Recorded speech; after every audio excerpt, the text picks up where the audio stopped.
ആഗോള രാഷ്ട്രീയ ഭൂപടത്തിലും അന്താരാഷ്ട്ര വ്യാപാര രംഗത്തും വൻ ചലനങ്ങൾ സൃഷ്ടിക്കാൻ പോകുന്ന അതീവ നിർണായകവും സ്ഫോടനാത്മകവുമായ ഒരു നയതന്ത്ര പ്രതികരണവുമായി കാനഡയുടെ പുതിയ പ്രധാനമന്ത്രി മാർക്ക് കാർണി രംഗത്തെത്തിയിരിക്കുകയാണ്. അയർലൻഡിന്റെ തലസ്ഥാനമായ ഡബ്ലിനിൽ വെച്ച് മാധ്യമപ്രവർത്തകർ അദ്ദേഹത്തിന് മുന്നിലേക്ക് വെച്ച ലളിതമെന്ന് തോന്നിക്കുന്ന എന്നാൽ അന്താരാഷ്ട്ര തലത്തിൽ വലിയ പ്രത്യാഘാതങ്ങൾ ഉണ്ടാക്കാൻ പോകുന്ന ഒരു ചോദ്യമാണ് ഈ പുതിയ വിവാദങ്ങൾക്ക് തിരികൊളുത്തിയത്. നിലവിലെ രാഷ്ട്രീയ സാഹചര്യത്തിൽ അമേരിക്കൻ പ്രസിഡന്റ് ഡൊണാൾഡ് ട്രംപിനെയും യുണൈറ്റഡ് സ്റ്റേറ്റ്സിനെയും വിശ്വസ്തനായ ഒരു വ്യാപാര പങ്കാളിയായി ഇനിയും കണക്കാക്കാൻ സാധിക്കുമോ എന്നതായിരുന്നു ആ ചോദ്യം. ഈ അതീവ സങ്കീർണമായ ചോദ്യത്തിന് മുന്നിൽ മാർക്ക് കാർണി സ്വീകരിച്ച നിലപാട് കനത്ത രാഷ്ട്രീയ സൂചനകൾ അടങ്ങുന്നതായിരുന്നു. ഒരു നയതന്ത്രജ്ഞന്റെ എല്ലാവിധ സൂക്ഷ്മതയോടും പക്വതയോടും കൂടിയാണ് അദ്ദേഹം മറുപടി നൽകിയതെങ്കിലും പരോക്ഷമായി അദ്ദേഹം നൽകിയ സന്ദേശം ട്രംപ് ഭരണകൂടത്തിന് കനത്ത തിരിച്ചടിയാണ് സമ്മാനിച്ചിരിക്കുന്നത്. US-കാനഡ ബന്ധത്തിന്റെ ഭാവി എന്താകും എന്നതിനെ കുറിച്ച് സമീപകാലത്ത് ഒരു കനേഡിയൻ ഭരണാധികാരി നടത്തുന്ന ഏറ്റവും മൂർച്ചയേറിയതും ശക്തവുമായ പ്രതികരണമായാണ് ആഗോള രാഷ്ട്രീയ നിരീക്ഷകർ ഇതിനെ വിലയിരുത്തുന്നത്. ആഗോളതലത്തിൽ സമാന ചിന്താഗതിയുള്ള രാജ്യങ്ങൾ പരസ്പരം സഹകരിച്ച് പ്രവർത്തിക്കേണ്ടതിന്റെ അടിയന്തര ആവശ്യകതയെക്കുറിച്ചാണ് അദ്ദേഹം ഊന്നി പറഞ്ഞത്. വ്യാപാരം, ആധുനിക സാങ്കേതിക വിദ്യ, ആർട്ടിഫിഷ്യൽ ഇന്റലിജൻസ്, ആഗോള സുരക്ഷ എന്നിവയിലെല്ലാം ഒരു രാജ്യത്തെ മാത്രം ആശ്രയിച്ചു നിൽക്കുന്ന പരമ്പരാഗത ശൈലിയിൽ നിന്നും ലോകം മാറേണ്ടതുണ്ടെന്ന ശക്തമായ മുന്നറിയിപ്പാണ് അദ്ദേഹം നൽകിയത്. വലിയ ആഗോള ശക്തികളുടെ ഏകപക്ഷീയമായ തീരുമാനങ്ങൾക്ക് മുന്നിൽ കീഴടങ്ങാതെ മധ്യനിര ശക്തികളായ രാജ്യങ്ങൾ തമ്മിൽ ശക്തമായ കൂട്ടായ്മകൾ രൂപീകരിക്കേണ്ടതുണ്ടെന്ന് കാർണി ചൂണ്ടിക്കാണിച്ചു. ലോകത്തിലെ വികസിത രാജ്യങ്ങൾ തങ്ങളുടെ സാമ്പത്തിക ഭദ്രതയ്ക്കും സുരക്ഷയ്ക്കുമായി ഏതെങ്കിലും ഒരു പ്രത്യേക പങ്കാളിയെ മാത്രം അന്ധമായി ആശ്രയിക്കുന്നത് ഒട്ടും സുരക്ഷിതമല്ലെന്ന കടുത്ത നിലപാടാണ് അദ്ദേഹം മുന്നോട്ട് വെച്ചത്.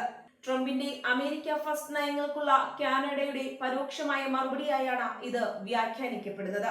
ഈ തുറന്നുപറച്ചിൽ ട്രംപിനെ ലക്ഷ്യം വെച്ചുള്ള ഒരു തന്ത്രപരമായ നീക്കമാണോ അതോ മാറിവരുന്ന ലോകക്രമത്തെക്കുറിച്ചുള്ള ഒരു കനേഡിയൻ ഭരണാധികാരിയുടെ ദീർഘവീക്ഷണമാണോ എന്ന കാര്യത്തിൽ അന്താരാഷ്ട്ര തലത്തിൽ കടുത്ത സംവാദങ്ങളാണ് ഇപ്പോൾ നടക്കുന്നത്. ട്രംപ് ഭരണകൂടം പലപ്പോഴും അന്താരാഷ്ട്ര കരാറുകളിൽ നിന്നും ഏകപക്ഷീയമായി പിന്മാറുന്നതും അയൽ രാജ്യങ്ങൾക്ക് മേൽ കടുത്ത നികുതികൾ ചുമത്തുന്നതും കാനഡയെ പോലുള്ള സഖ്യകക്ഷികളെ വല്ലാതെ അലോസരപ്പെടുത്തുന്നുണ്ട്. അതിന്റെ പശ്ചാത്തലത്തിൽ സ്വന്തം സാമ്പത്തിക താൽപര്യങ്ങൾ സംരക്ഷിക്കാൻ കാനഡ പുതിയ വഴികൾ തേടുകയാണെന്നത് വ്യക്തമാണ്. കാനഡയും അമേരിക്കയും തമ്മിലുള്ള ബന്ധം ചരിത്രത്തിലെ തന്നെ ഏറ്റവും സങ്കീർണമായ ഒരു ഘട്ടത്തിലൂടെയാണ് കടന്നുപോകുന്നത്. ഭൂമിശാസ്ത്രപരമായും സാമ്പത്തികമായും അമേരിക്കയുമായി ഏറ്റവും കൂടുതൽ അടുത്തു നിൽക്കുന്ന രാജ്യമാണ് കാനഡ. എന്നാൽ വാഷിംഗ്ടണിൽ നിന്നും ഉണ്ടാകുന്ന രാഷ്ട്രീയ അസ്ഥിരതകളും വ്യാപാര ഭീഷണികളും കാനഡയുടെ ആഭ്യന്തര വിപണിയെയും വ്യവസായങ്ങളെയും ദോഷകരമായി ബാധിക്കുന്നുണ്ട്. അതിനാലാണ് യൂറോപ്യൻ യൂണിയൻ, അയർലൻഡ് തുടങ്ങിയ സമാന ചിന്താഗതിയിലുള്ള മറ്റു പങ്കാളികളിലേക്ക് തങ്ങളുടെ വ്യാപാരം വ്യാപിപ്പിക്കാൻ കാനഡ ഇപ്പോൾ ആഗ്രഹിക്കുന്നത്. ആധുനിക യുഗത്തിൽ ആർട്ടിഫിഷ്യൽ ഇന്റലിജൻസ്, വിവരസാങ്കേതിക വിദ്യ എന്നിവയുടെ നിയന്ത്രണം ആഗോള മേധാവിത്വത്തിന് അനിവാര്യമാണ്. ഈ മേഖലകളിൽ അമേരിക്കൻ കമ്പനികളുടെ കുത്തക അവസാനിപ്പിക്കാനും യൂറോപ്യൻ കനേഡിയൻ കൂട്ടായ്മകളുടെ പുതിയ സാങ്കേതിക മാനദണ്ഡങ്ങൾ രൂപീകരിക്കാനും മാർക്ക് കാർണി ആഹ്വാനം ചെയ്യുന്നുണ്ട്. സുരക്ഷാ മാനദണ്ഡങ്ങൾ പാലിച്ചുകൊണ്ടുള്ള IT സഹകരണം വരും ദിവസങ്ങളിൽ G7 ഉച്ചകോടിയിലെ പ്രധാന ചർച്ചാ വിഷയമായി മാറ്റാനാണ് കാനഡയുടെ ശ്രമം. യുക്രൈൻ യുദ്ധത്തിന്റെ പശ്ചാത്തലത്തിലും കാനഡയും ട്രംപ് ഭരണകൂടവും തമ്മിൽ കടുത്ത അഭിപ്രായ വ്യത്യാസങ്ങൾ നിലനിൽക്കുന്നുണ്ട്. യുക്രൈന് നൽകി വരുന്ന സൈനിക സാമ്പത്തിക സഹായങ്ങൾ നിർത്തലാക്കുമെന്ന ട്രംപിന്റെ പ്രഖ്യാപനങ്ങൾ നാറ്റോ സഖ്യത്തിനുള്ളിൽ വലിയ ആശങ്കകൾ സൃഷ്ടിച്ചിരുന്നു. എന്നാൽ കാനഡയും അയർലൻഡ് ഉൾപ്പെടെയുള്ള യൂറോപ്യൻ രാജ്യങ്ങളും യുക്രൈന് പൂർണ്ണ പിന്തുണ തുടരുമെന്ന ഉറച്ച നിലപാടിലാണ്. G7 ഉച്ചകോടിയിൽ യുക്രൈൻ വിഷയം വലിയൊരു തർക്ക വിഷയമായി മാറുമെന്നതിന്റെ സൂചന കൂടിയാണ് ഡബ്ലിനിൽ നിന്നും പുറത്തുവരുന്നത്. ആഗോള വ്യാപാര നിയമങ്ങളെ കാറ്റിൽ പറത്തിക്കൊണ്ട് ട്രംപ് നടത്തുന്ന നീക്കങ്ങൾക്കെതിരെ ശക്തമായ പ്രതിരോധം തീർക്കാൻ മധ്യനിര രാജ്യങ്ങളെ പ്രാപ്തരാക്കുകയാണ് മാർക്ക് കാർണിയുടെ ലക്ഷ്യം. അന്താരാഷ്ട്ര നിയമങ്ങളെ ബഹുമാനിക്കുന്ന, വിശ്വസിക്കാൻ കൊള്ളാവുന്ന രാജ്യങ്ങളുടെ ഒരു പുതിയ സാമ്പത്തിക ശൃംഖല രൂപീകരിക്കാൻ കാനഡ മുൻകൈയെടുക്കും. ഇത് അമേരിക്കയുടെ സാമ്പത്തിക ആധിപത്യത്തിന് മേൽ വലിയൊരു തിരുത്തൽ ശക്തമായി മാറുമെന്നാണ് കാനഡയുടെ കണക്കുകൂട്ടൽ. കാനഡയിലെ സാധാരണ ജനങ്ങളെയും വ്യവസായികളെയും സംബന്ധിച്ചിടത്തോളം പ്രധാനമന്ത്രിയുടെ ഈ പുതിയ നയം വലിയ ആശ്വാസമാണ് നൽകുന്നത്. അമേരിക്കൻ വിപണിയെ മാത്രം ആശ്രയിച്ചു കഴിഞ്ഞിരുന്ന പല കനേഡിയൻ കമ്പനികളും US നയങ്ങളിലെ മാറ്റങ്ങൾ കാരണം വലിയ നഷ്ടങ്ങൾ നേരിട്ടിരുന്നു.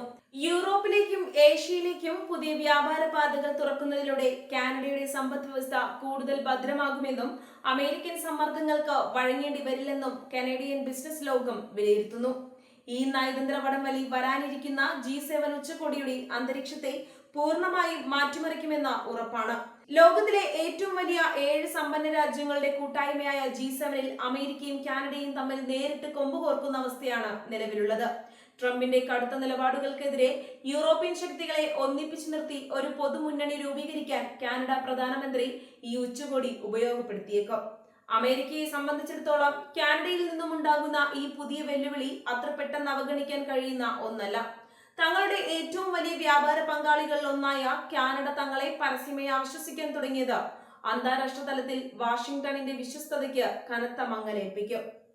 ട്രംപിന്റെ വിദേശ നയങ്ങൾ അമേരിക്കയെ ആഗോളതലത്തിൽ ഒറ്റപ്പെടുത്തുകയാണെന്ന പ്രതിപക്ഷത്തിന്റെ ആഭ്യന്തര വിമർശനങ്ങൾക്ക് ഈ സംഭവം കൂടുതൽ ഊർജം നൽകും.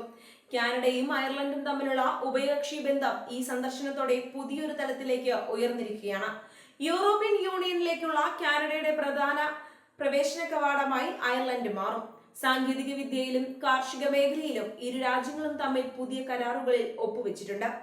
അമേരിക്കൻ വിപണിയിലെ അസ്ഥിരതകളെ മറികടക്കാൻ ഇത്തരം പ്രാദേശിക കൂട്ടായ്മകൾ സഹായിക്കുമെന്ന് ഇരു രാജ്യങ്ങളും സംയുക്ത പ്രസ്താവനയിൽ വ്യക്തമാക്കി.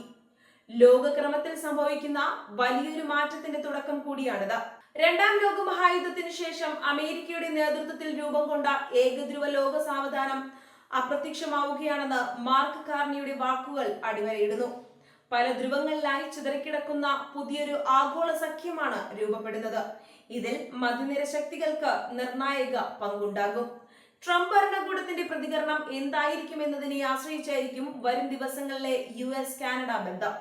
കാർണിയുടെ ഈ വിമർശനങ്ങളോട് ട്രംപ് തന്റെ പതിവ് ശൈലിയിൽ കടുത്ത ഭാഷയിൽ പ്രതികരിക്കാൻ സാധ്യതയുണ്ട്.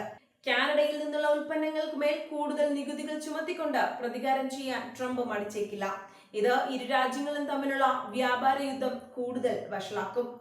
നയതന്ത്ര രംഗത്ത് മാർക്ക് കാർണി കാണിച്ച ഈ ധീരത അദ്ദേഹത്തിന്റെ ആഭ്യന്തര രാഷ്ട്രീയ പ്രതിച്ഛായയും വർദ്ധിപ്പിച്ചിട്ടുണ്ട്. അമേരിക്കൻ ഭീഷണികൾക്ക് മുന്നിൽ ഭയന്നു നിൽക്കാതെ കാനഡയുടെ താൽപര്യങ്ങൾ ലോകത്തിനു മുന്നിൽ ഉറക്കെ പറയാൻ തങ്ങൾക്ക് ഒരു ശക്തനായ നേതാവുണ്ടെന്ന വികാരം കനഡിയൻ വോട്ടർമാർക്കിടയിൽ സജീവമായിട്ടുണ്ട്. ഇത് വരാനിരിക്കുന്ന കനേഡിയൻ പൊതു തെരഞ്ഞെടുപ്പിൽ അദ്ദേഹത്തിന് അനുകൂലമായ തരംഗം സൃഷ്ടിച്ചേക്കാം. ആഗോള കാലാവസ്ഥാ വ്യതിയാന നയങ്ങളിലും അമേരിക്കയുമായി കാനഡ കടുത്ത വിയോജിപ്പിലാണ്. ട്രംപ് പരിസ്ഥിതി കരാറുകളെ തള്ളിക്കളയുമ്പോൾ കാനഡ ഹരിത ഊർജ്ജ പദ്ധതികൾക്കായി വലിയ നിക്ഷേപങ്ങളാണ് നടത്തുന്നത്. ഈ വിഷയത്തിലും G7 ഉച്ചകോടിയിൽ അമേരിക്ക ഒറ്റപ്പെടാനാണ് സാധ്യത. യൂറോപ്യൻ രാജ്യങ്ങൾ കാനഡയുടെ നിലപാടുകൾക്കൊപ്പമായാണ് നിലകൊള്ളുക. ഡബ്ലിനിൽ വെച്ച് മാർക്ക് കാർണി നടത്തിയ ആ ബോംബ് പ്രഖ്യാപനം കേവലം ഒരു പത്രസമ്മേളന മറുപടിയല്ല. അത് മാറിവരുന്ന ലോക രാഷ്ട്രീയത്തിന്റെ കൃത്യമായ വിളംബരമാണ്. ട്രംപിനെ വിശ്വസിക്കാൻ കൊള്ളില്ലെന്ന പരോക്ഷമായ സന്ദേശത്തിലൂടെ കാനഡ തങ്ങളുടെ പുതിയ വിദേശ നയം വ്യക്തമാക്കിയിരിക്കുകയാണ്.